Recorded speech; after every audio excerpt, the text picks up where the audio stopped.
In today's video, I'm talking about a beautiful navy to clear gradient fade tint we custom did on a set of Transitions XTRActive lenses in this beautiful and complicated drill mount rimless by Matsuda. Don't go anywhere.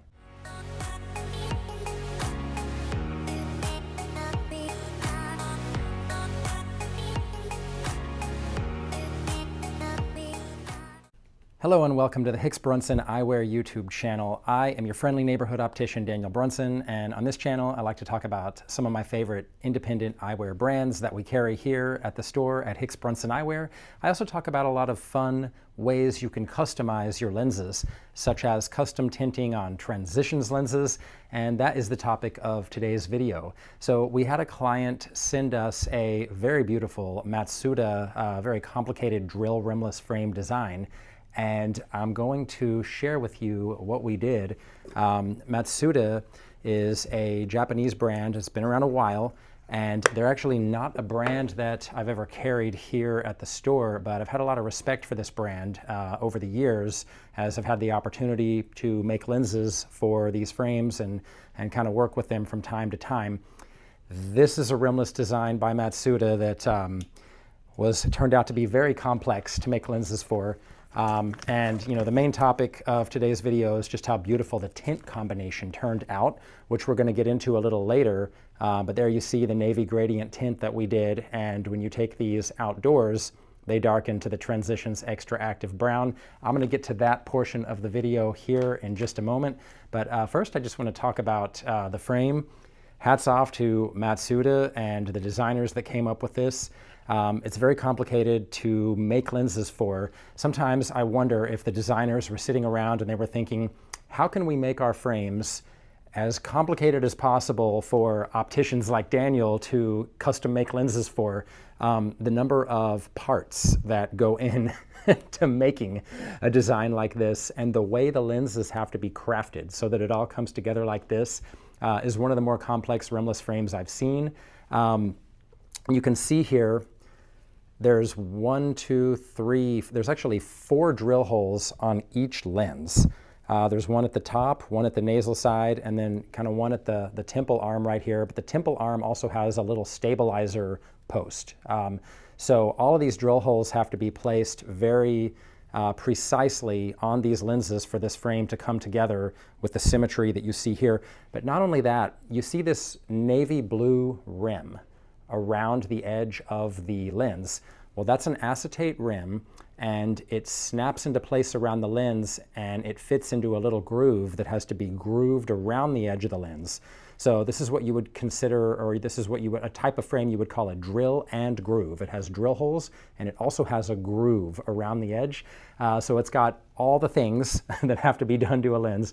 And when you consider creating a custom tint, getting the fade to turn out symmetrical to the darkness that is needed, when you consider all of these details, this is just a beautiful thing when it comes together like this, so I really wanted to share it with you.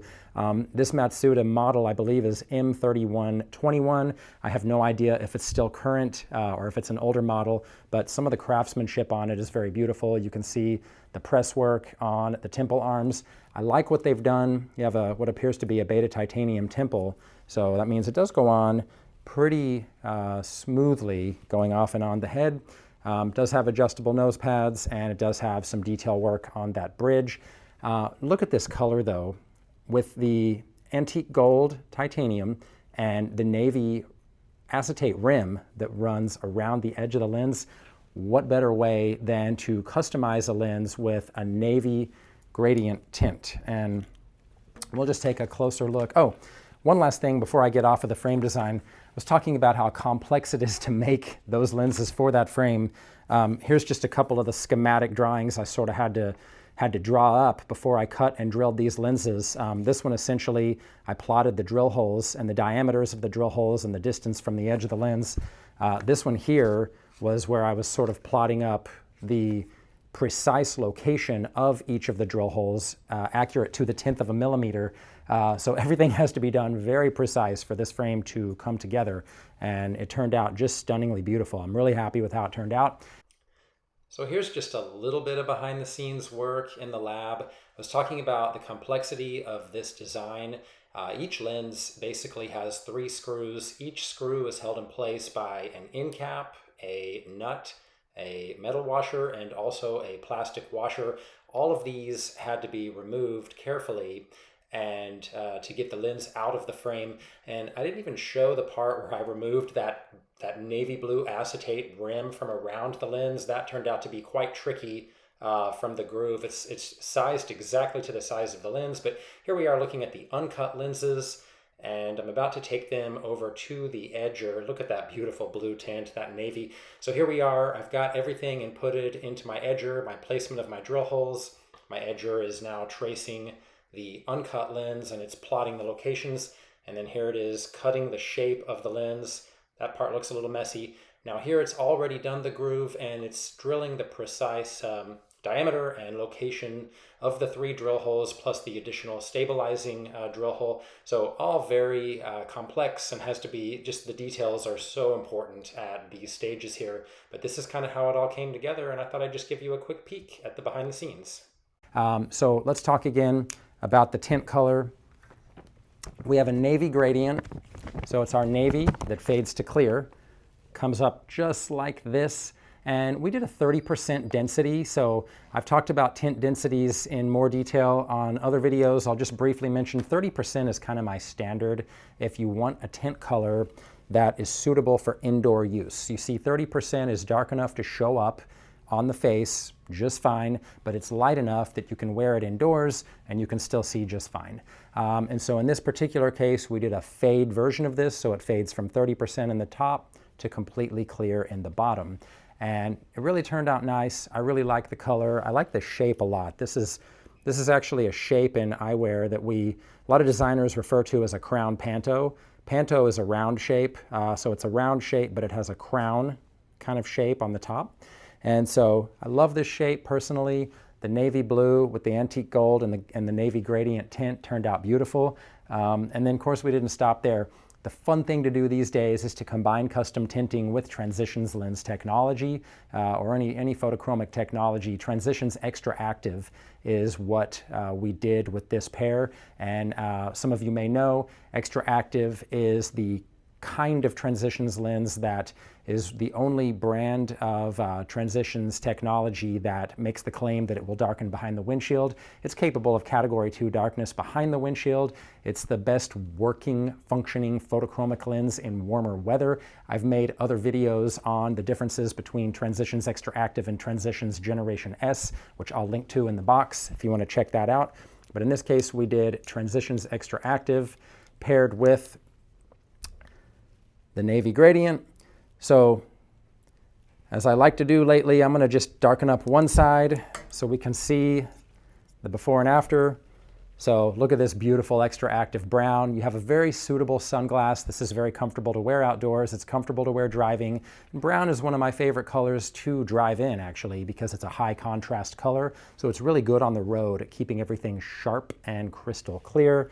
But that's just, I love this blue-brown combo. We've done it a lot lately. We've done the blue tint and the XTRActive brown a lot. It really makes a nice transformation when you go from the navy gradient to the brown. Let's go ahead and darken up both sides here and just see what the outcome is when you wear this frame outdoors. And when I first finished these, I did walk around a little bit outdoors with them just to kind of get the outdoor look, see what they look like outside and how they perform, and I'll show you some of that footage as well. But such a fantastic look. I really love how it all came together. The antique gold of the frame, the navy blue rim with the navy gradient, indoor tint changing to the XTRActive brown tone for the outdoor mode. There you have it.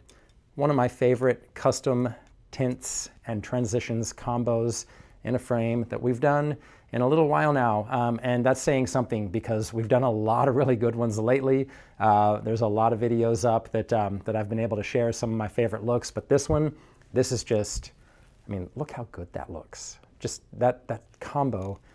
As it fades back to clear, I might just have to put this back on as it fades back a little bit and see how good this looks. One of the things I love about Transitions lenses, some people, Some people prefer the fastest possible fade back to clear. That's the fade back is what we call the time it takes to go from dark to light when you move from outside to inside. And for those of you that want the fastest possible fade back, Transitions Gen S is going to be the fastest at that. Either way, you're going to have, whether you're wearing Extra Active or Gen S, you're going to have some period of time that's going to span a few minutes where you're waiting for these lenses to fade back to clear. Some people have told me they're impatient, they don't like to wait, they just want it to be instantly clear. I take a different point of view on this. I like it when it's fading back to clear. Like, I think your lenses are kind of morphing and changing, and I think that mid-tint color, I mean, we're doing indoor tints designed to be always present anyway. When you have a Transitions lens that's fading back to clear, you sort of have this this cool look we call the mid-tint, and it's just I like the way it looks. I mean, and it's usually not bothersome as long as you're inside a room where there's lights on. It's not like you can't see anything. It's not like wearing dark sunglasses in a dark room. You can still see normally just fine. I just think it adds to the look, and it changes, and then within a few minutes it'll be back to that clear state, or in this case back to the navy gradient. Awesome color tint with this frame. So there you have it.